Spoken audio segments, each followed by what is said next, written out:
донишгоҳи миллии Тоҷикистон дар садад аст ки дар шараки донишҷӯён интернети бенуқили баландсуръат ё Wi-Fi-ро ҷорӣ кунад. Ин тасмими донишгоҳ бо кӯмаки молии давлати Чин роҳандозӣ хоҳад шуд.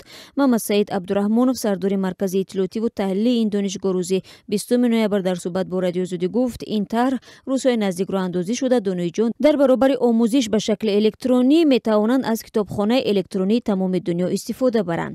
Дар ҳолати роҳандозии интернети Wi-Fi ва ё бесим волидон метавонанд аз донишу баҳои фарзандашон ҳам бохабар шаванд, гуфт Абдурахмонов.